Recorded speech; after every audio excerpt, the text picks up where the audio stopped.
So do we have a quorum or? I think That's a good there's somebody question. out there. 1, 2, 3, 4, 5, 6, 7. How many members do we have right now? And online? I think that's over half. I think we're down to 14 now, I believe. Oh, if we're down to 14, that's not over half, it would only be half. Yeah, there's someone who's on the phone. There's someone in the hall. Okay. We're checking to see So I if we have a show quorum. 13. Pardon? I show 13 if you go by last month's present and missing. Present and absent would be 13. Okay, is Melissa, Emily. Emily? It's not Melissa McCarthy. It's No. Emily. Yes, it's okay. Is Emily on that list? She's our new Emily member. is on that list. Okay. Oh, okay. So 13, so we have 7 we're It good? looks like, yeah. Awesome. So it looks like we have it. All right. That's great. So we'll call to order. Welcome, everybody. I just actually want to brag a little bit because there's a lot of things we do and discuss in these meetings. And it seems like we never get results or hear about the results, but HR called me today. Actually, Suzette called me, and I just met with her at 4:30. The board is very interested in doing the guest teacher partnership with businesses. So she and I went over a little bit of that, and then we're gonna actually meet with the foundation with Marshall Bauer to start finding and targeting partner companies within the community to do that. So I didn't hear if the board approved removing the 60 hours. In fact, she didn't know that yet. It hasn't gone, there's been no formal motion. I think they will wait on a recommendation from HR. Okay, so HR seems to be really into it. So like I said, I met with her from about 4:15 till 5, and then she and I are gonna meet with Marshall Power. They wanted me to identify businesses, and I said that the correct thing is not to step on the toes of the foundation, that you need to go through the foundation, see who the business relationships are, the partners are, and start there first. Marshall will be happy to help with that. Yeah, and I've known him for years. Yeah. Actually, we discussed years back some perfect attendance things for the foundation. So he'll be great, and I know, and that's the way to do it is obviously, you never wanna aggravate the foundation and their relationship. You know Marshall well. Correct, and you don't wanna have any surprises. So that's a little update from last month's meeting. We're gonna review and approve the meeting agenda. Do I have a motion to approve the meeting agenda for tonight's meeting? Make a motion. Motion, a second? All in favor? Aye. Anybody opposed? All right, did everybody get the meeting minutes from last month? Yes. Any issues or I guess a motion to approve? Motion to approve last meeting, Okay, and a second? I'll second that. Okay, all in favor, say aye. Aye. Anybody opposed? No. All right, so we're moving on. We have a presentation from District Growth and Land Use. Before we do that, we do have a new member. Could we quickly do introductions just so that she knows who it is? I'll point in the time. Okay. Whoops. Oh, that's not good. There we go. All right, so if you want to start and then I'll just turn everything around as we go. I'll make it me. I was going to ask Brian to start. So. Oh, okay, so I'm Brian Resnick. I'm the Hi, Brian. chair of the committee. This is my, I believe, 6th year, maybe 5th year of being on CSI. I was co-chair, I think the first meeting I was in here, somebody said he's co-chair. I had no idea what was going on, but so I've been co-chair and then this year I'm chair. I live in Estero, have 2 kids in the Lee County School District, 1 in homeschool. Both of them are at Benita Springs High School. And I'm in the insurance business, employee benefits business, and that's about it. All right. Good evening, my name is Todd Thomas.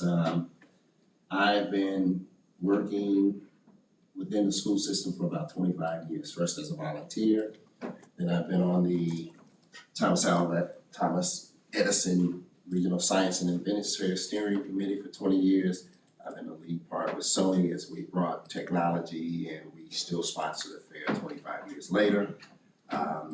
I took a little break from Sony and I taught in the system for 4 years as well. So I volunteered since I've been here in Fort Myers and I've taught for a few years, and now I'm back volunteering again. My specialty is technology and getting tech to our students and getting our students to understand that they can get $8,000 a year with a 4-year degree or with an HVAC certificate. My name is Rainey Hall. I work in attorney and physician relations here, kind of PR role, locally for a national company. And I have 2 kids. One graduated from Fort Myers High, and my son is at Fort Myers High now. I went to Fort Myers High, my dad went to Fort Myers High, and his dad went to Fort Myers High. So Legacy. we have a long bleed green. Green to the bone. Yeah. It's kind of cool. My son plays football on the same field many of our family has over the years. So we love the community. We love Fort Myers High. Big supporters of the Lee County School District. I've been involved on many different committees and aspects over the years. So happy to serve on this committee this year. I'm Emily McCarthy. I have 2 kids in the Lee County school system. I'm also a product of the Lee County school system. I graduated from Cypress. I've actually known Randy since middle school. We've known each other for a long time. I am a registered nurse and I work in Naples, so I work for a continuing care community. So I have a group of 40 clients and probably about 200 aides that I manage for private duty care. Well, thanks for making the trip up here today. Yeah, it was a hike, but. Hey, Hi. Ron Matthews, 2 products of the school system, 2 kids in college through the school system, 2 coming up now. I used to own a tutoring company. I really got involved with the school system and just see some problems and some things that we can help with. I'm in real estate development now, so anything we can help, all day. I'm Catherine Sayers. I had 2 kids who graduated from Fort Myers High. One is in college and one is preparing to go into the military. I have a background in health education, but I'm retired from the city of Cape Coral for 29 years, so I just recently retired a couple years ago. So happy to help out in any way I can, whatever needs to be done. Great. This is Kathy Vaughn. We'll introduce her in just a couple of minutes. She's our presenter tonight. Lucinda, would you like to do a quick introduction, please? Absolutely. My name is Lucinda DeFreitas. I am agency owner for a financial wealth management firm here in Fort Myers and Naples, also business partner in the district. I have 2 kids that one of them is going into high school at Riverdale in the IB program, one that recently, well actually not recently, he's 23 now, one that graduated from the IB program. So we definitely have a vested interest in the community, and I'm very grateful to be a part of the group here. So thank you for your time this evening. Thank you. And Brent? Hi. Hi, can you hear me? Yes, we can hear you. I lost you, but we can hear you. Hi. I can see you. Sorry I'm not there in person. I am the System Director of Accreditation and Quality Assurance for Lehigh Health. I'm actually still at Lehigh Health because our accrediting organization decided this was going to be the perfect week to come do our triennial on a survey, because they're here in the house. Actually, they're out of the house today, but tomorrow. Because I've lived and breathed quality improvement, continuous quality improvement for really the last 10 years. Lehigh Health is also a ISO 9001 certified organization. So I'm intimately familiar with ISO 9001. Sorry, I'm not there in person. All right, thank you very much. We're glad that you could join us through Zoom. Julie. Julie Thank you. Holcomb, Senior Application Support Specialist with the Professional Development Department. I've been with the district for 29 years and 1 month. Not that I'm counting down to 30. I've been in PD staff development the entire time and been with Cindy doing this for about 4 or 5 years now, so. One time when I met Julie, when I first came down here about 18 years ago, this is my 34th year with the district. I'm Cindy McClung, I'm the district liaison. And Julie was working in staff development when I came down as the quality coordinator 17 or 18 years ago. And so I've been here a long time. Known each other a long time. I have 2 children who graduated from North. One's a Red Knight, always a Red Knight. And so very happy to work with this group. It's always a really good group. So I'm going to quickly pull up the PowerPoint and turn this over to Kathy Ebal, who is our Director of Planning, Growth, and Capacity. Is that right? Yes. Got all those names in there. And Kathy is just recently provided an update to the board, which she is going to share with us in just a minute, as soon as I can get to the PowerPoint. And then we will have time for any questions that you all have. I don't know where everything went. It disappeared because it thinks I Is still it have a here? big screen. I don't think that's it, no. I'm Go in going to your have to find, Send file? see, they're gone. My email's gone, everything's gone. That's really weird. It thinks I still am in my office where I have a second screen, so it's trying to put on my second screen. There we go. There you go. Yay, there we go. All right. Third one.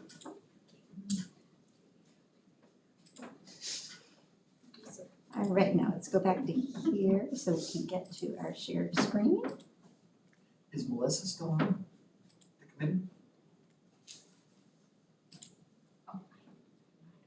You're on.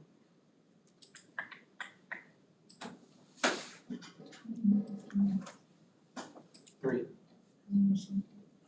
I believe 3. I think last. All right. Thank you. So thank you for asking us to participate this evening. As Cindy mentioned, this presentation was given to the board a couple of weeks ago, and it's a accumulation of about 4 months worth of work, probably actually more like 5 months worth of work.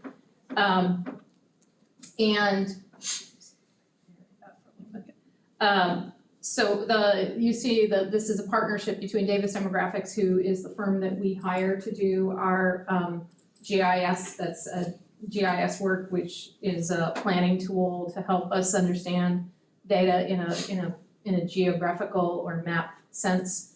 TCG, who is our real estate consultant in our department.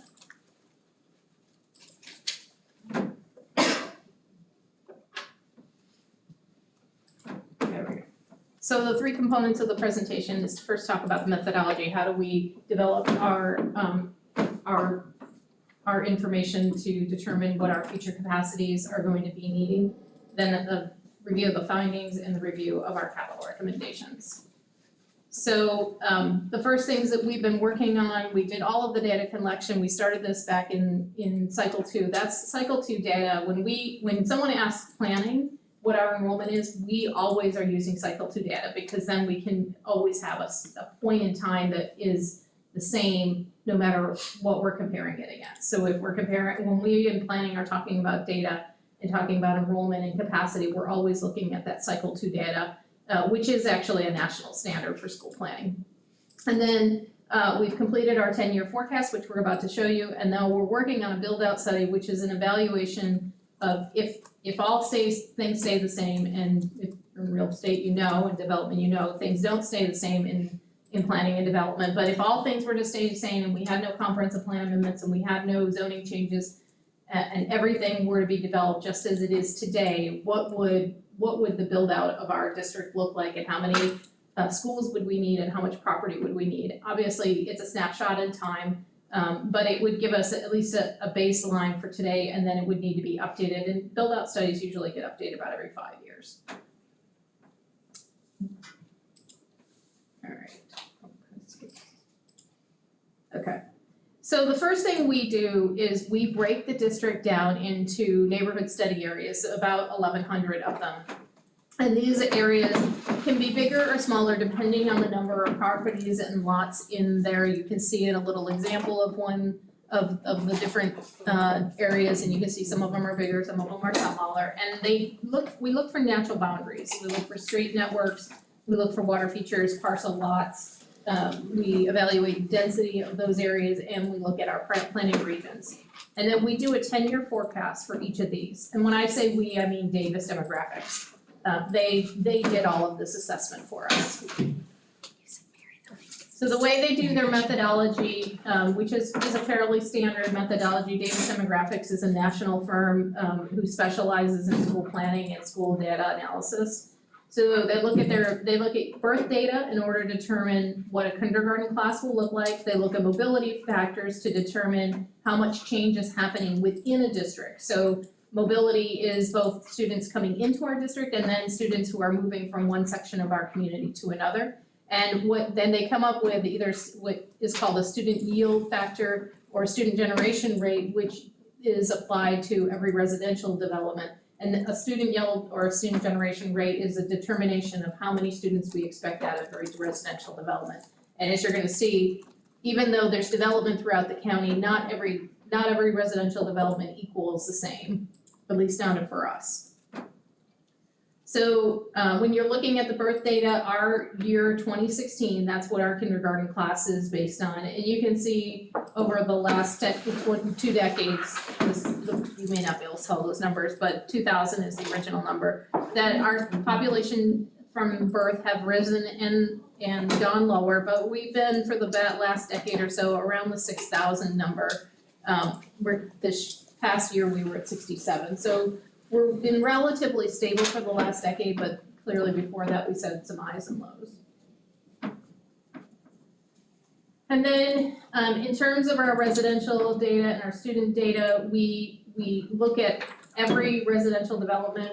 Davis Demographics meets, they're out of California, they come to our area for 2 weeks and they meet with resident developers across the county. They talk about what kind of development they're seeing, what they're phasing of the development. They meet with all of our intergovernmental partners, find out what zonings, rezonings, comprehensive land amendments, and building permits are being pulled. So they really get a very good sense of where our students are coming from, and they plat all of that information on a map. And the map that you're seeing here is an excerpt of Cape Coral, and you can see each one of those little dots represents a student. So we can tell you, and you can see some neighborhoods have a lot of students, some neighborhoods have a few, and some neighborhoods don't have any. And then we apply that to what I mentioned earlier, the student generation rate or student yield rate. And you can see in this example that some neighborhoods have a lot of students per the number of residential units they're having, and some don't have very many at all. And then again, there's some that don't have any. If something is colored in white, that means that property has yet to be developed.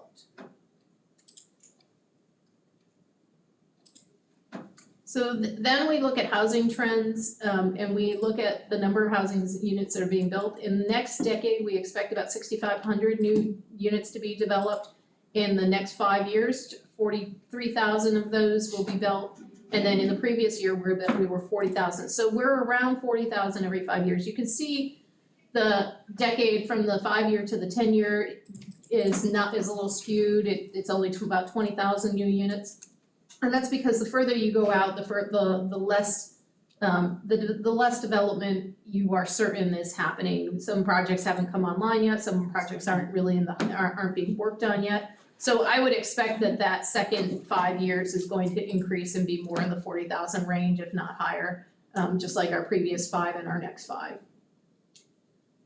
When we also evaluated against the pandemic, and we saw no noticeable increase or impact from our pandemic. Both housing sales and housing prices rose during that period.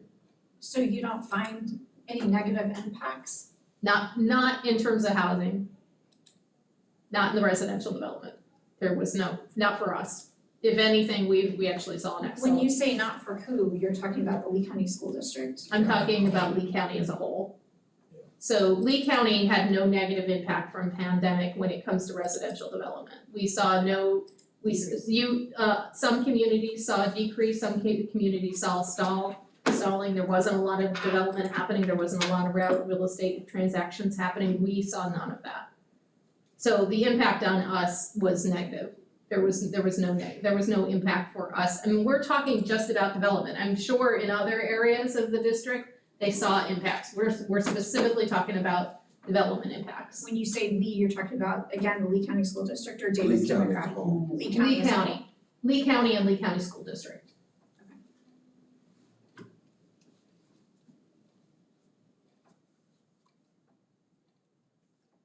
So in terms of the number of new units and number of residential developments, the majority of our developments, and by a long shot, our majority of our developments are happening in Cape Coral. These are our top five fastest growing communities. Cape Coral, Fort Myers, Lehigh Acres, Southeast Lee County, and North Fort Myers. But this doesn't necessarily translate to students, and I wanna stress this because when we in the planning department evaluate the development that is happening in the county, unlike other public facilities, we are looking at a very specific target market of that, and that is students. If we were planning for parks, if we were planning for roadways, if we were planning for stormwater or other utilities, we would be interested in the entirety of those number of units in that development that was happening, because we're specifically targeting number of students, because that's who we have to provide for. We're interested in not just the number of units, but actually, but how that translates into students. So you're gonna see when you take those, now these are the top three plus one negative. Lehigh Acres was not the top in terms of number of units, but they are the top in terms of the number of students being generated by those units. So Lehigh Acres, we get 0.71, which is 70 students per 100. Cape Coral gets about 37 per 100, district-wide we're around 30 per 100, and Estero was the only community we saw a decrease. So even though there is a lot of development in Estero, Corkscrew Road is definitely expanding and booming for us, we actually had a decrease in number of students generated from Estero. So we were then this is compared to 2 years ago, which is the last time we did the study.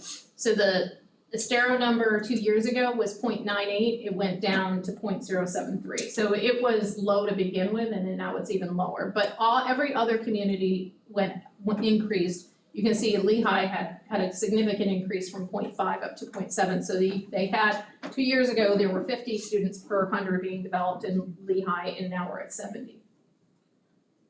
So if there was a 55 and older community being built, obviously that's probably gonna be a 0 in that particular area, student-wise. Yes, but the real thing that's driving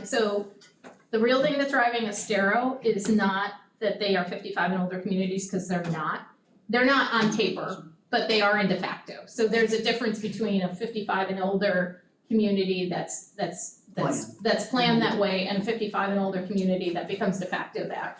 And Estero is one of our de facto communities that's 55 and older. There aren't any 55 and older communities per se in there, but the price point of Estero is so high that communities like Stony Brook that were built 10, 20, 15 years ago have a lot of students coming out of them. But now the neighborhoods that are being built along Corkscrew the price point is high, the homes are bigger, and we're getting very few, if any, students out of them. You also get the impact around that area from a lot of the apartment complexes that are going in for the college students. That's right.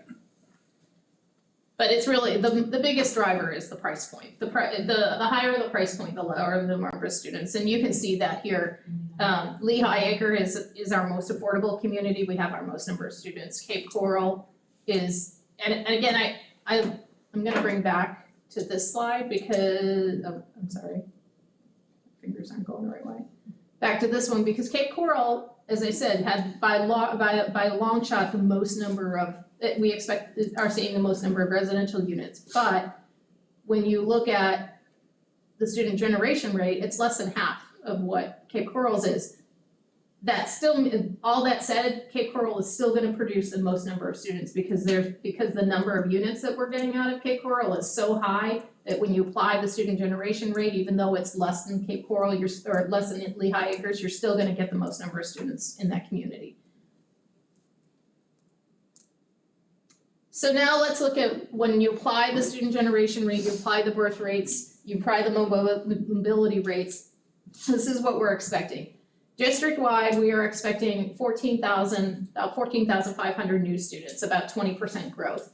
In the West Zone, again, when you apply that, when you see the amount of growth times that 0.37 student generation rate, we're looking at about 7,400 new students, so 28% growth.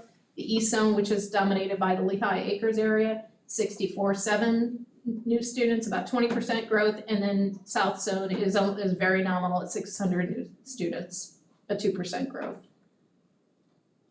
And the growth that is happening in the Lehigh or the South Zone is Estero. So even though it's a small growing area because there's so many residential developments in the area, we're still gonna get some growth, we're just not gonna get a lot of it. When you look at all grades, it's about 20% across the board. You've got all grades is, again, that 14,480 new students. Elementary, about 6,200 students, middle school, about 3,800 students, and high school, about 4,500. So all in that about 20% growth rate across the board.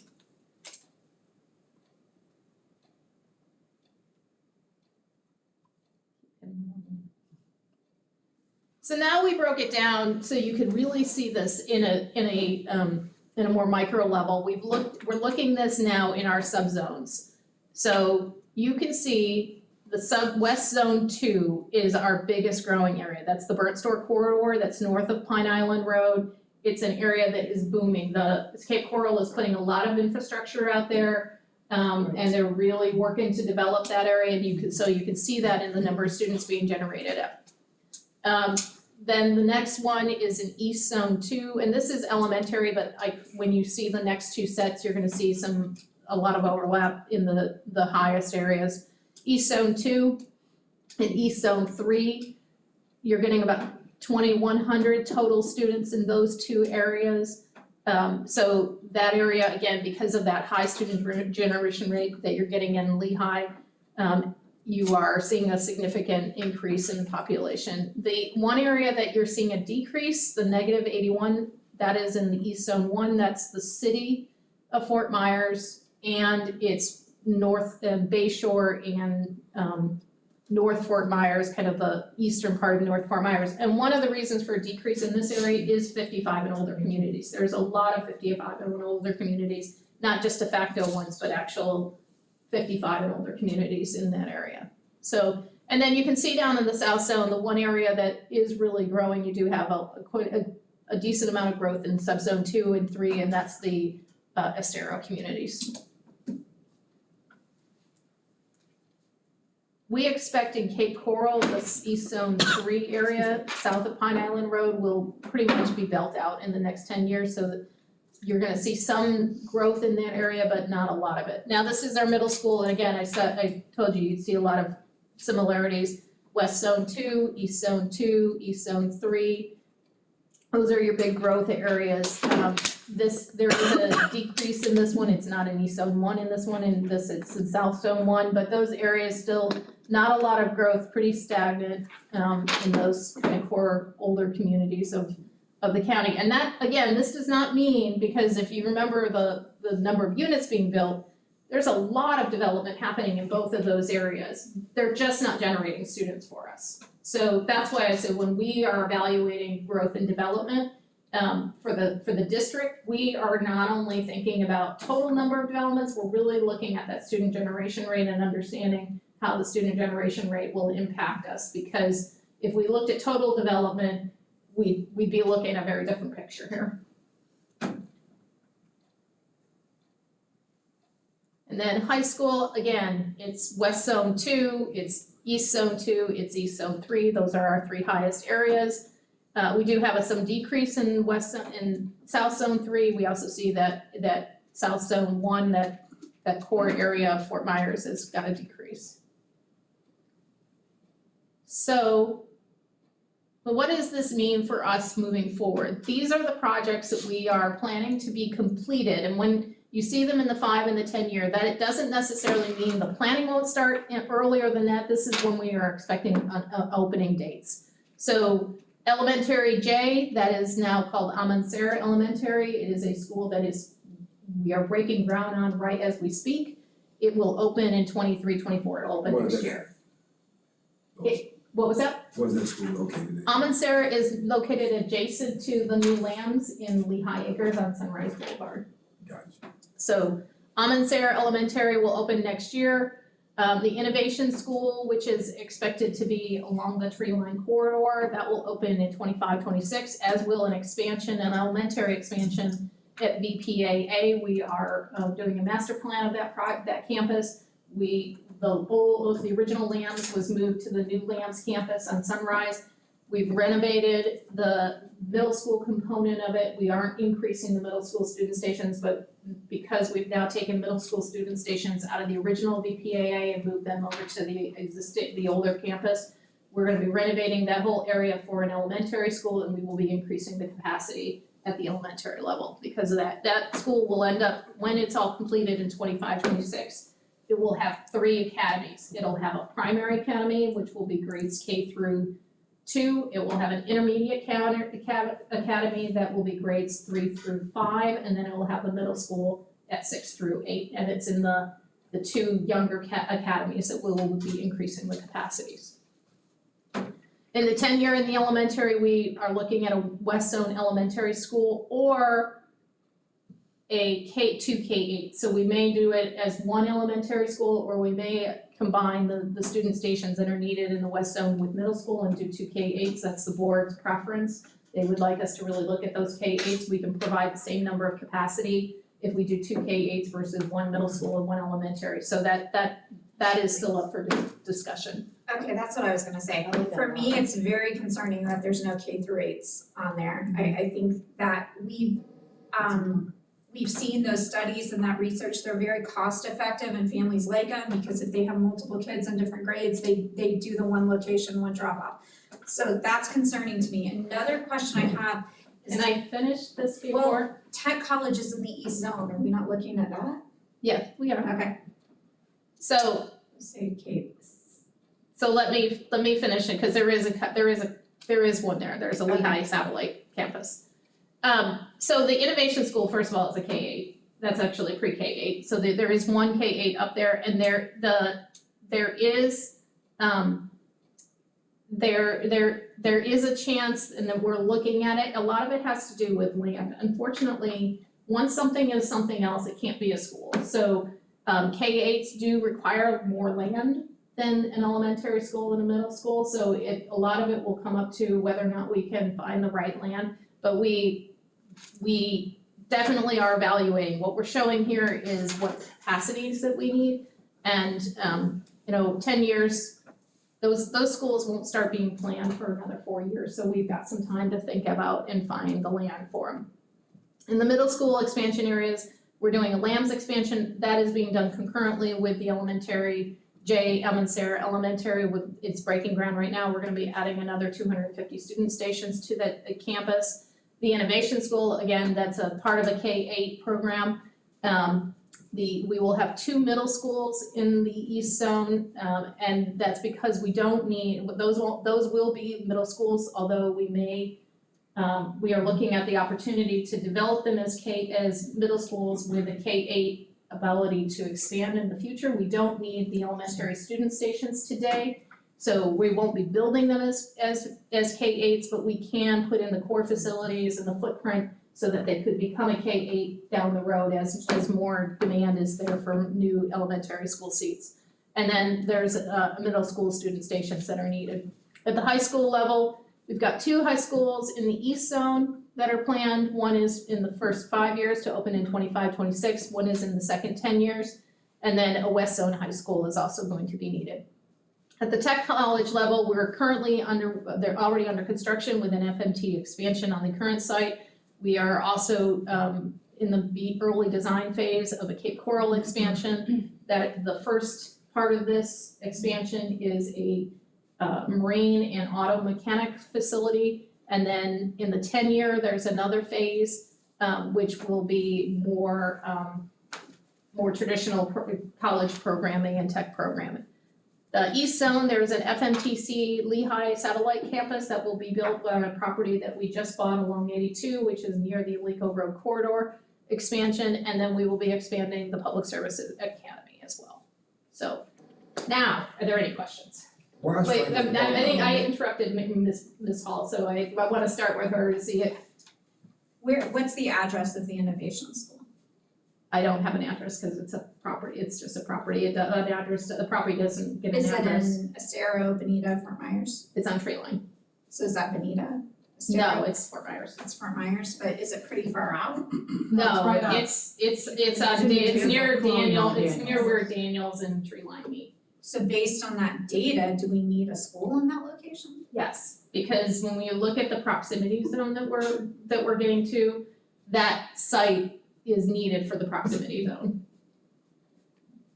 So we looked at our traditional zones here, but we have also looked at our proximity zones, and in order to make our proximity zones work, that innovation school is needed in that location. And is that because FGCU is helping with, or are they? No, it's because of the way that the proximity zones were developed, there's a central county area in the proximity zones. I don't have the map of the proximity zones, or I'd show it to you, but I'll get it to Cindy and she can send it out to you, the current draft of one.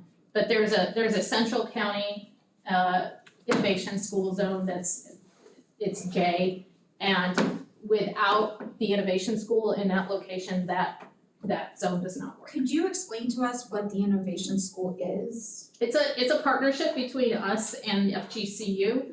An innovation school, and it's not our title, an innovation school. An innovation school is a school that has a partnership between, is a teaching school. So it's got a partnership with a teaching college. There's one in Gainesville. It's a charter school that's run by University of Florida's teaching program. And so an innovation school is a school that is a working laboratory for teaching. Great explanation.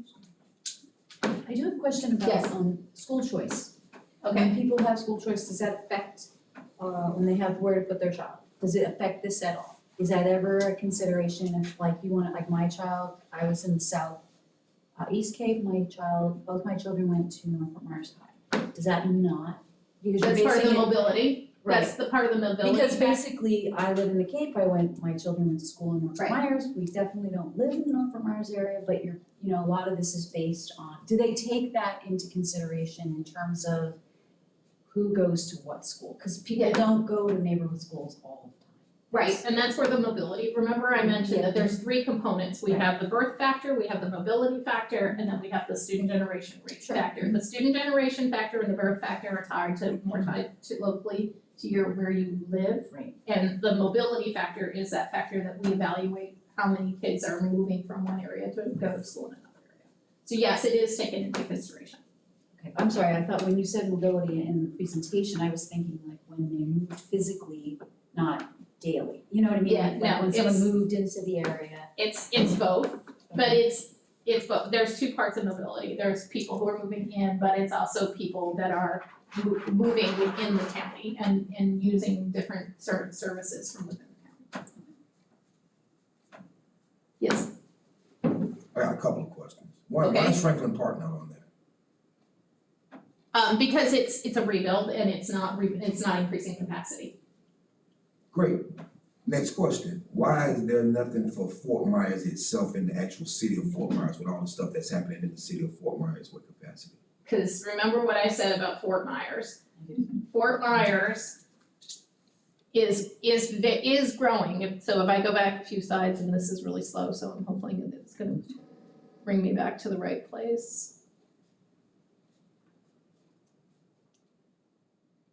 So Fort Myers is actually the second fastest growing community in the county. But it doesn't have a very high student generation rate for us. So when we look at the student generation, and know that we do this, we evaluate this every year. So this could change, but based on our evaluation this year, right now, the Fort Myers area at the elementary level is going to gain 115 in the South Zone 1 and then -81, because both of those create the Fort Myers area. At the middle school level, you're losing 62, you're gaining 96. And at the high school level, you're losing 263, you're gaining 236. So at every level, it's pretty static when you look at that overall area. And that's why we're not projecting any new But you say you schools. change this every year. Well, we reevaluate it every year. Okay, I got you. Well, I know some of the development that's happening, I'm like, that's wrong. But No, I there got is you. a lot of, I'm not gonna argue with you, No, there but I'm is saying lots that's of generating development kids, that's happening gonna there. bring kids too, that's why I'm saying these know the wrong, but that, what I want to find out is for the future planned use of these things that you already have. Do we get a map of the land you guys already have that you plan on building on? 'Cause that's what I want That's to the find out next, from you. it's the next phase. Okay, Right now, there's 3 phases to our study. The first phase is to understand where the students are coming from, understanding how much capacity we need. Now we're evaluating where are we gonna put those pieces of property. We're gonna be doing a presentation to the board at the end of May that will talk about that, and we're happy to, once that's done, we're happy to come back and give it to you, that one. And then the third one will be the build out study. So this is a 3-phase effort that we're working on. yeah, cause I thought that's what we were gonna be talking No, about. and I'll get to Use- that, I wanna wait to Gotcha. see what she has, and then I'll get to it and tell her the reason why we really invited her here, so, but she may cover that before I. Gotcha. Well, we just I can't tell you what you're asking for on that specific question because we're still evaluating it. I got And So the reason, I'll just jump to it right now then, so the reason why we really got to this topic was because HR presented to us last month. And they said that they're having a hiring problem because it's too costly to live down here, right? So these new teachers that are graduating from college are coming down and they're saying, all right, I can't afford to live in Southwest Florida. So Ron had asked a question of, all right, is the school district interested in taking some of the property that they might have purchased already that schools are probably not gonna be built on or in the next 10 years won't be built on, and investing in some kind of housing similar to what Naples Community Hospital did a couple of years ago, where they bought the apartment complex across the street from the hospital and said, all right, nurses, we realize you can't afford to live down here, but we're going to provide you housing and ability to live there, and their payroll deducting apartment rentals and stuff like that for their families. And so Ron's thought process is, hey, if we're not gonna build a school on a piece of property for the next 10 years or 20 years, there's property that the county owns that probably will never have a school on it. And so would the county be interested in looking at turning some of that into affordable housing for teaching teachers? So I will tell you that we have currently put a freeze on any property transactions unless they were already in the works before we put the freeze on for this study. Because we don't, and like I made a comment earlier, once it's something else, it's not gonna become a school. So we are not selling any of our current properties because we wanna be able to look at that build out study and understand what the implications are for the properties that we already own and the properties that we need. So some of the properties that are too small for a school site, we might say, okay, but we're gonna need a school in that area, we don't have anything else, what can we do to acquire more land in that area? We did that with the Joel Boulevard site in Lehigh Acres, where we owned 25 acres of land, and we were able to acquire 2 additional pieces of property for in that, adjacent to that facility, and they were able to create a 50-acre piece of land. So we right now are not looking at doing anything with our land except for evaluation of school sites. But after that is completed, then we will be looking at our sites. We will identify which sites may be available for other uses, and affordable housing has been talked about. So yes, it's on the table, but we need to get through the build-out study because quite honestly, it's getting really hard for us to buy land. And it's getting really hard for us to buy land of the right size, because even at 50 acres, we are proposing that to be either a K-8 or a high school. That we'll know that by the end of May. Either way, 50 acres for either a K-8 or a high school is a tight site. So we right now are not looking to disinvest any of the properties that we currently have, unless there is one property that we're selling in the Cape, and that's because that property was already in the works to be sold before we put a freeze on things. Did you have a follow-up question? I'll let Brian go. Question? I have a question. In capitalizing on the mobility aspect of it, has there ever been any discussion about changing the zones? Yeah, that's what the proximity plan does. The Okay. proximity plan would change the zone map to one that's there's more zones and they're smaller and they're more localized. But is the study based on the zones being stagnant or set as they are today, for example? We did the evaluation based on this, and then we also did the evaluation based on the proximity zone. That's why we know that the innovation site is the right site, because it is necessary for the innovation, for the proximity plan. So my question is gonna be based on like collaboration. I'm I'm trying to wrap my head around where all this research comes from. Do we use a software that Davis Demographics sold us, or do they physically come here and do this? We don't 2 weeks do, out of the year. we do not do this data. But do we have cause Davis Demographics sells the software. They do, but they also provide consulting services, so we use them as a consultant. We use them, they are our GIS consultants. My initial reaction is that is problematic, I think, for us to be employing that type of consultant without bringing in, I would say, the county, the We do. cities, Lehigh. They collaborate and they help share the price of paying for this? No, well, so first of all, Davis is they strictly work in the area of school planning. Schools, right. This, So I but think we when I need say something bigger. collaboration, they are pulling information, and they're the best. I'm just gonna tell you, when it comes to school planning, nobody does school planning better than Davis Demographics. It's the reason we use them, because they are the national gold standard.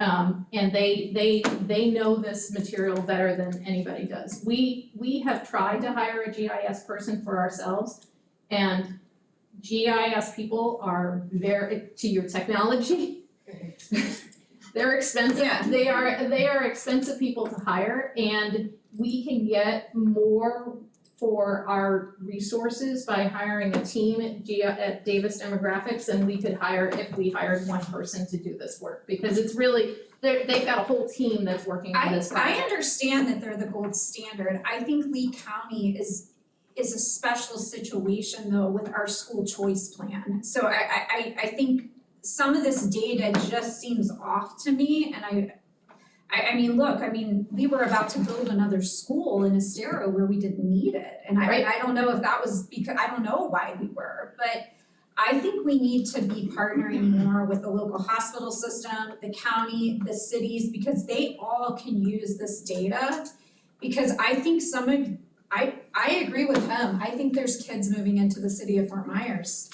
And we're not saying there aren't, we're just saying that it's not at the same rate as other areas, and what we're saying is so first of all, the reason that we didn't end up building the school in Estero is because when we started looking at the Davis information and we looked at the state of they can tell you by block how many students are living in that area and how many students are going to be generated in that area. And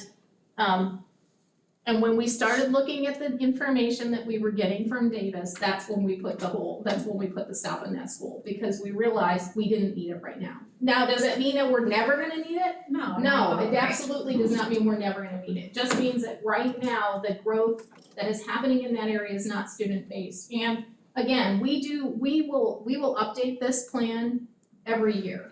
And we didn't update it, we updated it last 2 years, we purposely didn't update it last year because it was a COVID year, we didn't expect very good data from it. So, but this study is to be updated annually, and if there are changes in the demographics, we'll see them. Do you guys have an employee that constantly collaborates with the county and the city? Yes, we all do. And every residential development that happens in the county comes through our office. We can tell you every residential development that's happening here. It's called concurrency. So, here's my complaint about it. So we was listening to the people from HR, and you say, yeah, we looked at housing 10 years ago and we did nothing. Right. So we're looking at it today, and we said, well, let's not do nothing. Even if it's not buying land that's for schools, buy land that's for residential. Cause it's a problem. If you're saying this many kids are coming and the teachers can't afford to live here now, the developers are buying the land, which is making it harder for you guys, anybody public, to buy the land. So whether it's school land or residential land, we should be buying land anyways, because if the problem is housing, and it's gonna be a problem for our teachers, our substitutes, our, what do you call them, the paraprofessionals, if we know that, why not buy the land and get into partnerships with developers or other agencies like the hospital who needs workers? Because it's happening in other cities where Disney say, hey, we're gonna buy 20 acres and we're gonna build 1,000 units for our employees. And so it's happening in San Francisco where they say we've outpriced the market because of what we've done here is so great. So now we're putting billions of dollars into infrastructure to build housing. So all I'm saying to the district is cool, don't buy no more land for schools, but buy up land for residential property, at least. Because you're right, in the next 5 years, it ain't gonna be no more. And your people gonna be living in Alva, they're gonna be living in LaBelle, and they're gonna have to travel to try and come to work. Well, wait, so first of all, I didn't say we weren't buying land, I said we weren't selling. Cause Well, I'm saying we are that- actively buying. But I'm saying not just for school purposes though, like you said, you guys are buying it and then looking at it for what could be a school or not. We have, I know where all of our land is. That's what we wanna know. That's what we at, that's what we thought we was gonna find out tonight, where's all the land? Because we wanna look at it and say, hey, what about these 30 acres that a school can't go on? Can we partner with you to build something here? That's part of a study, that's a part of a bigger study that we're doing, and we're happy to do that in partnership with you, and Cindy, we will definitely work with you guys as we're working on that piece, which will be completed by September. There is land that we have that is too small to be a school, and is not in the right locations, I can promise you that, and I know where our properties are. I be driving by them. But so right now though, we aren't selling or No. utilizing land for anything other than schools. But we are actively purchasing land. So there's a difference. But here's the problem. If we have land that we know can't be a school, We don't, but we need to. time out. If we have land that we know can't be a school, too small, why are we not then saying, let's find a partnership? We ain't gotta sell it. Let's find a partnership with a developer or a builder or the house builder and say, hey, how do we develop this for employee housing? Can't be a school. Let's make housing. Because the first thing I wanna know before I make it even to housing Mhm. is I wanna make sure that that site doesn't need to be, that we don't need to figure out a way to make that into a school. That's the first thing I wanna understand. I wanna understand, because a lot of the property I'm talking about is in the Cape. And the Cape we know is growing, the Cape we know is gonna create new students for us. We may have to, when I talk about the size of our properties that we typically use, in the future, we may have to completely relook at that. We may not be able to build, we like to build an elementary school on 40 acres. We like to build a middle school on 50 acres. We like to build a K-8 on 60 acres, 60 to 80. We like to build on a high school on over 80 acres, 100 if possible. But because land is getting so hard for us to buy, all of those standards may have to go away. We may have to completely. You may Right, build up. we may have to build up, we may have to build completely differently, so for me to tell you right now, that piece of land is not gonna be able for school, I don't know because I haven't seen the build out study yet. So then can I ask this question? How can we go about acquiring land that's not gonna be for schools, but we gonna build it for teachers? We can, if the board asks us to look at right now, we're only looking at land for schools. Okay, But so if then the that board, would be our if the recommendation. board asks me to go. There's your motion that you can make. If the board got you. asks us to evaluate the land for other purposes, but understand that by the time that we go through that process and purchase land, the build-out study will be done. Build-out study is only 4 months away. Yeah, so we can make that, hey, Ron, we can make that, because we need to move on, we can make that recommendation tonight, we can do that after. Let me just say this real quick. But we also should wait But let me till just say this real September and quick. have a good meeting. But let me just say this in real October. quick. Do you know how many properties have sold in the last 4 months? And I know you know because you get the studies, and I know because I watch them. Yeah. In 4 months, do you know that could very well be? I can guarantee you right now, nothing in this area is gonna happen that fast. The school district is not gonna react in the next month. No, or 2 months. It takes us not, almost a year to do not it. getting them to buy it, but making the motion to have them to start looking at it. Because we don't wanna wait 4 months We can for them to make, even start looking at it. I completely agree with you on that. Like, we can wait on the study, but I'm saying, I'm out here every day and the land ain't getting cheaper Nope. and it's going faster. So You're we don't right. wanna wait 4 months to just start looking. No, you and I are absolutely in the same place. What I don't wanna do is say, Mr. Matthews, this piece on the corner of X and Y streets is I got gonna you, be. this 183 acres on Tight Street, we can't give you that, I got you. Yeah. I got you. Because I don't know what the build-out study is gonna tell me about where do I need schools. No, and I'm the first 100% thing we with buy property for is schools. Absolutely, no, and I just want us to start looking at it, we know that we gonna need all these schools, we definitely gonna need teachers and staff. And so housing No has to, argument for me. yeah, so housing has to be a part of that too.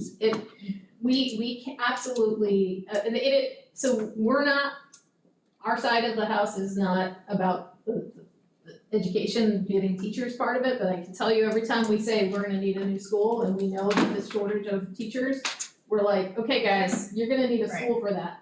How are you gonna staff it? So we get that that's a problem, and we're happy to be a part of the solution. Perfect. Can I say something, I'll go really quick. There's a guy, his name is Sean Williams. He and I don't know if you know him. He and I served on financial advisory for many years. Yep. He and I got so frustrated because we tried to bring ideas about affordable housing and different things, starting probably 3 years ago to financial advisory. And that man, he's a CPA. He has excellent research that he's spent hours and hours putting together, and he studied different communities in New Jersey, what he's talking about in California. And he and I, we both got appointed by the county commissioners to the Fair Housing Board with the county, which he is chair and I am vice chair. So we sit and we hear this stuff every month. But his basic pitch was somebody from the Lee County School District partner with Lennar, D.R. Horton, all the builders, and when they're gonna go in and build a new community, try to secure 5 lots for teachers, tax deductions, different things, and that's been done in a lot of other states around America, where like D.R. Horton would set aside 5 houses for teachers and they're subsidized. And our teachers say they sell it to one of us for $330, maybe they sell it to a teacher for $150. And our teachers, firefighters, cops can afford to live in really nice neighborhoods near our schools. I talked to Sean, Sean has all the research, but it's an excellent plan. Fair enough. There's another recommendation. There you go. Okay, have any other questions? And I'm sorry if this isn't exactly what you're looking for, but I think No, what it's- you're asking it's for building the book. is, It's right. building the book, We yeah. are trying really hard this year to build the pieces in a strategic way that makes sense for us, and not just run right to the answer when we haven't even done the evaluation. Thank you so much for your time. We Thank appreciate you, it. everyone. Have a great rest of your day, and have a great long weekend. Will we get a copy of this? Yes, Okay, yes, okay. yes. Yes, she's already, well, that's Yeah, actually, it's it's running hers. on my computer right now. Gotcha, So, yeah. okay. That's hers, so you can have it. Right. Okay, Thank you very much, appreciate you. You're welcome. Have a good weekend. I hope so. Yeah. Yeah. All right, so, I'm going to get out of this, stop Enjoy sharing all. the screen for a minute Thank you. here. Thank you for letting me get out early. Good night. So that was progress. Did you all see that they hugged? We haven't seen that in 2 years, right? 1.5 years? Oh, you're right, there we go. No fist ball? Right. All right, so Ms. Fisher has joined us, hello. And show everyone the group, okay, it's all yours. Yeah. You're muted, Mrs. Fisher. Ms. Fisher, you're muted, thank you. Okay, I'm sorry about that. I promised myself before I started talking.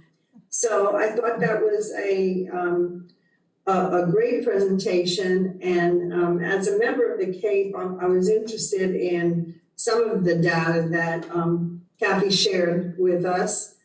I think that I'm just gonna add to it as part of my report is that we had a presentation on capital update and projects for the board.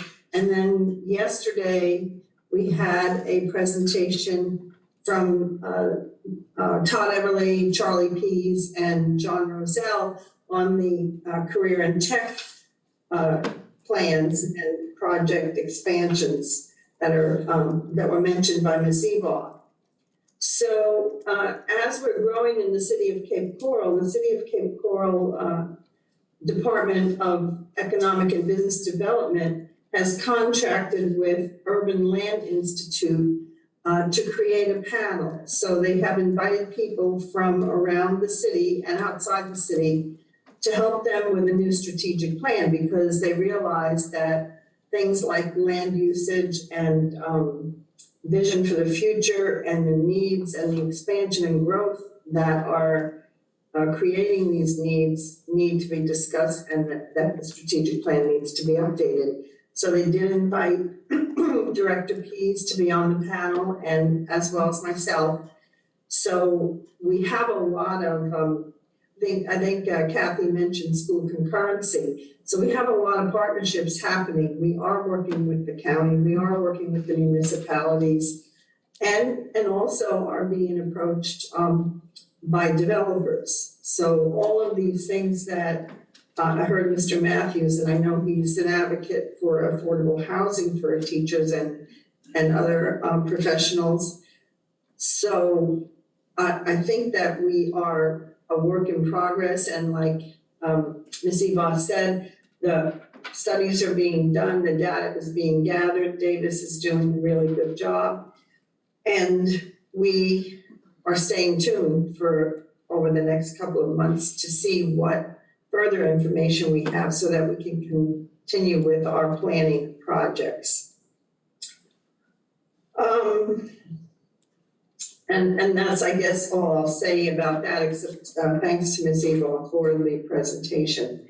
So on another note, the superintendent, Bernier, will be on board as of Friday as a consultant until he gets sworn in on May 16th. So that is happening. He will be working with Dr. Savage and executive staff and teachers and principals to get himself familiar with the lay of the land and decide, what's working and what's not. So we're enthusiastically looking forward to that. We did have an update also from our academic services and our health teacher on assignment, Alicia Roy. And so we will be approving on May 10th the new curriculum for health. So they went over that, and it is on YouTube if anyone is interested in seeing the updates on the mental and emotional health, the substance abuse prevention, and the child trafficking prevention, which is required now by the state. And they did go over how that's going to be delivered at the different levels. No sexuality at all is done at the elementary level, K through 3, like we may have been hearing from some of the public. So we continue to move right along. I think that our strategic plan continues to be a work in progress. And I think that there are plans to make sure, especially with the leadership of Ms. McClung, that we are implementing it as we plan to, and we'll be looking at updating and changing things as we get further data that tells us that we need to make changes. So does anyone have any questions for the board? I have one, of course. Of course you do, Raimi. Of course. So we've heard some different things on the switch to the 7th-day periods for high schoolers.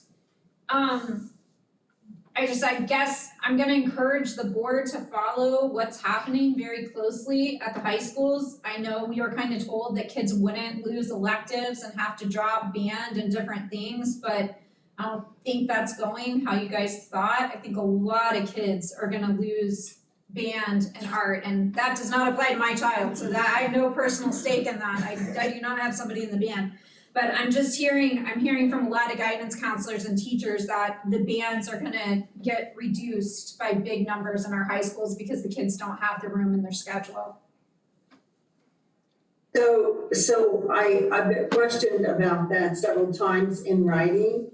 And I know that there is a concise plan for the IB students and the AVID students and the AP students, and I asked them, what about the other, 85% of the kids? Right. How is that working? So they're the plan is that over the summer, a cadre of teachers and administrators will be working on that. I believe that I heard that band might be, like an extracurricular activity. So I'm not sure about the answers yet because I haven't gotten them clarified. And they asked, if I could be patient enough to wait until they have an opportunity to work on this for a few weeks. So, but the board is keeping an eye on it because we're hearing a lot from students and parents. Yeah, because what I'm hearing is some things will be worked out during the summer, but for a lot of kids, that's just too late to make decisions, especially for the dual enrollment kids, because they have to enroll right now at FSW. So I understand we need the summer, but I'm thinking like it's really, I think our arts programs are really gonna suffer in Lee County. So, and we're all committed, this current board, to preserve the arts programs. We understand that it's a really important part of the educational process for many kids. Our dual enrollment kids and our AVID kids and our IB kids, they're gonna be okay. And so what we are doing is waiting for that information about how the general population is gonna be affected and impacted. And we know that for a lot of those kids, the arts and band and sports are the reason they stay in school. So we wanna make sure that we also preserve the integrity of our growing graduation rate. I hope that was Yeah, excellent. an answer, even though I didn't tell you anything.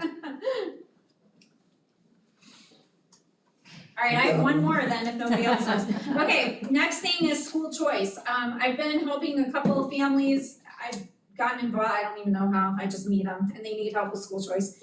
And school choice has been, a little bit of a nightmare right now. I wondered if the board's ever looked at what I would call maybe a legacy clause that like, say a family grew up at North Fort Myers, all their kids went there, the parents went there, but they can't afford to live in that zone. Has the board ever considered a legacy clause if the parents provided transportation? Just hearing a lot of talk about that. Yeah, and I can't really clearly answer that right now either, but I do know that there's a state law that seats available, if parents provide transportation, they will have a choice. But of course, we're working on the proximity plan and working with, and school choice is working shorthanded, just like the rest of us, in trying to get things done. And it'll turn out, we have a lot of people who aren't getting their first or second choice. And so there are waivers in progress and that kind of thing. So that's another thing that we are looking at and that is being worked on by staff. And staff is working really hard.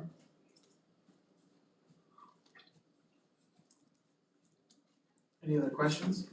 So and the question was about the legacy clause. I just wrote that down and we have had people talk to us about that.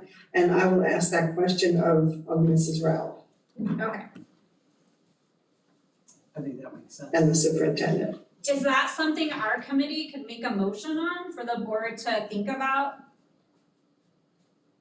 I think that you're free to make the recommendation to us, yes. In your professional opinion as a board member for a very long time, because I know you have, you've heard it all. You've seen how school choice, could you see something like that being beneficial to the county, I guess is what do you think of it? Tell me your thoughts. Well, I think for the people who are impacted and for those people who have lived in the same neighborhood and have that family history of attending that school and they're really dedicated and committed to supporting that school, I think it could be a good thing. Okay. And I don't think it would really be that many people. I don't I know. right, yeah. Yeah, I think Fort Myers High would be impacted and maybe Cape Coral High, because there is that history. Maybe Riverdale, but I think it would be worthwhile looking at and discussing and exploring. Very good, thank you. Okay. Any other questions? All right. Thank you all for your dedication, you're a great committee, and I'm honored to be your board liaison. All right, thank you. All right, we're at the point of recommendations of the board. Let me guess, Ron. Sure, who has recommendations I wrote this down so I can see it I think correctly. Randy has her hand up. Now, this is me, Miss Fisher, this is Ron this time. Ron to Amy, and get out of here. I know. Ron first, then Rainey. I'd like to make a recommendation to allow the link, what was her title again? Director of Planning, Growth and Capacity. That group to be able to look at land other than just for the purchase of schools, but also for residential build. I second it. So Cindy, you're gonna word it the Yep. way we on it? Yeah. Okay, so we'll do the same thing as we did last time, right? So it's basically you want the Planning, Growth and Capacity Department to evaluate properties. Not intended for school use, or not intended to be built Like for in schools. addition. Yeah, to what they currently built for, like looking at residential spots, or residential land. So evaluate properties owned and future for residential use, for affordable housing, is that what you're getting at? Yeah, Cause cause you're they the can same, look at what they currently have too, absolutely. Yeah. right, yes, so what they own, but also for future. Yes, Okay, I'll find a way to word it and I'll get it out tomorrow to be sure that it makes sense before. I'm sure it's gonna be great. All right, so that was a motion, we have a second for that? I'll second that. All in favor, say aye. Aye. Anybody opposed? Well, no, nothing. All right, so there's motion number one. Rainey? Okay, well, do you guys think that's a good idea? I think it's a great idea. Okay. I don't have that history, you know, it's not gonna affect, like Ms. Fisher said, the Esteros and the Bonitas yet, but in the But future it soon will, for your yeah. kids. In the future it Yeah. will, so the For sure. Riverdales, the North Fort Myers, I think it's important. And it creates, you want people To wanna go. bleeding green, right? You want that continuing, you want that tradition. You know, in the north, you see that all the time because we go to neighborhood schools, right? So your family, everybody in the family went there and you lose some of that down here, so I think it would be good. Alright, so how do you guys wanna word it? I think including the siblings too, cause some people have families, you know, like where you might have a child in high school and Yeah, it's elementary, I you would wanna say make sure family they go to the legacy. same school. I think Yeah. just legacy is Yeah. great. A legacy policy. I think legacy policy is a good. And like Ms. Fisher said, I don't think it's gonna be Yeah, I a don't think. huge percentage I don't of think so people, but either. it really will make people happy, the Right. small percentage it is. Correct. Yeah. So consider developing a legacy policy which would allow extended family, Generation. Alumni, former alumni, siblings, so. well, siblings would be included if it's a legacy, so it would be Second generations. Make sure they provide their own transportation though. Generational. Yeah, and Generational. I would put that in there, cause I don't think it would have to fall on the district to transport Okay. somebody across the If they're out county. of the zone, yeah. Right, especially correct, down yeah, Okay. I would. Okay, When you're saying legacy, what are you envisioning? Are you just envisioning parents to children, or are you envisioning aunts to cousins, to No, but I nieces and think nephews, parents, like what's? kids, right? I think Yeah. in the family Immediate unit, family. like Immediate family. immediate. parents, if a their sibling kids. went there, like if you moved here from out of state and you had one child go through a school, but then yours were far enough apart where like then that second child could go through. We don't want me saying that I'm a cousin around. Yeah. Yeah. How do I always wonder, I mean, are we doing like a great? My cousin went there. Cousin Ron. I think we should definitely word it with immediate family. Immediate family. So they would be allowing immediate family members to attend their parents' Alma mater. alma mater. But I think siblings too. All right. Cause like my kids are 5 years Immediate apart, families. and if I have to do school choice and I want my daughter to go to the same school my Right, you son did, but I gotta go Right, to but they would school choice both and be he'll your get to school children, anyway. they would both be your children, so that would be family. fine. Yeah. So I would say, yeah. You have fun wording that, Ms. Yeah, yeah, thanks, Rainey. So we have Appreciate a it. motion, we have a second? All in favor, say aye. Anybody opposed? Alright, Ron, we're on a roll. No, Who else? And next. Anybody else? No, I think that's good. Any other, I guess there's no public here, correct? Any public online? I recognize all those people. Okay. Brett dropped off. it looks Future like. topics, Cindy? Okay, so we have one meeting left, May, I don't remember the date. 11th, Let's see, 11. The 11th, thank you, May 11th. So what is your pleasure for that meeting? What would you like to hear about, or what would you like to do? I was thinking of food. A food? Oh, okay. Party. That's okay. Well, we can certainly, we can make it a potluck if you'd like. We can do whatever you like. So what is the, Where's the? maybe Ms. Fisher has an idea, or she has something that'll be a focus of the board. Ms. Fisher, do you have any recommendations on who you think should come and talk to us? Well, actually, on that evening, May 11th, I'm the only board member who's not free to go to the community meeting for the community school at Franklin Park, which is going to be evidently well attended. So I don't know if you guys are interested in doing that, but that was So going to. that was a conversation that, So attend that rather than having a formal meeting, attend that rather than that community and- presentation? Yeah, and I think that's a great idea. well, I think the community school concept may be something that will grow a little bit more in this county. And it really is a good concept, and we have it at Fort Myers Middle now and Franklin Park, and there has been some conversation about looking at that at other high need schools. So it is part of continuous systemic improvement. So I agree Just a with that. suggestion. Yeah, and last year we had a meeting in June because we felt like we didn't get enough done. Remember, we went longer and we went December. I think we've done a great You job. have a long memory, This- Brian. Yeah, Just- so I think Yes. I'd be in favor of doing it if, I don't know if we need to have a motion for that or not. We do because it's not on our calendar. Okay. Yes. So What time is that event, Ms. Fisher? Ms. Fisher, do you know the? It's the same, yes, I'm looking at my calendar right now, and it is on,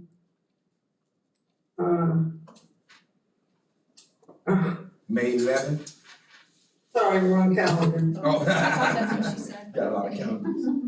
Okay, let's see, yep, May 11th. It's from,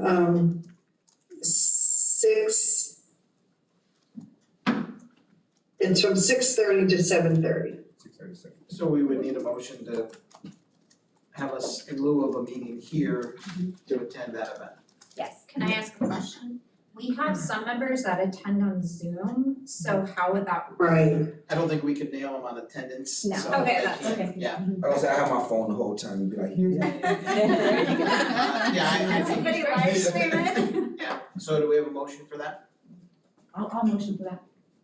Okay, so the motion would be, instead of having a meeting physically in place here on May 11th, that's on our schedule, we will Franklin Park. use, we would meet at Franklin Park and attend that event. I say. Do I have a Do we have any loose ends where you guys want to do an additional meeting to supplement that one or no? In my eyes, I would say no, I don't think so, I think we've done real well this spring. And I look forward to probably another presentation in the fall for all of us that would be returning in the fall, to continue the land discussion.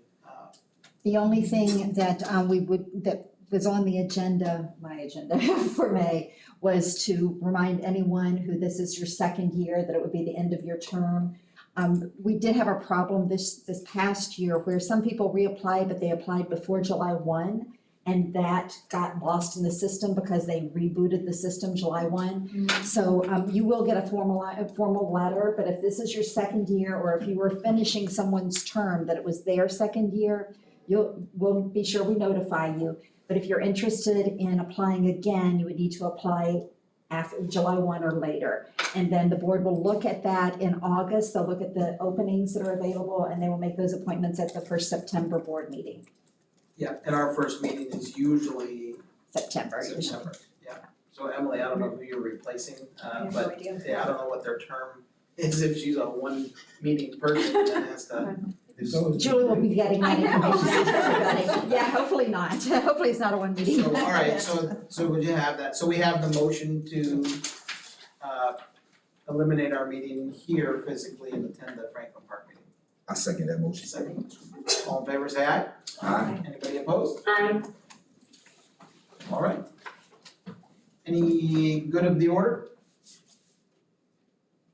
Okay, I don't need to make a motion to adjourn. I'm gonna keep reminding us. That's right.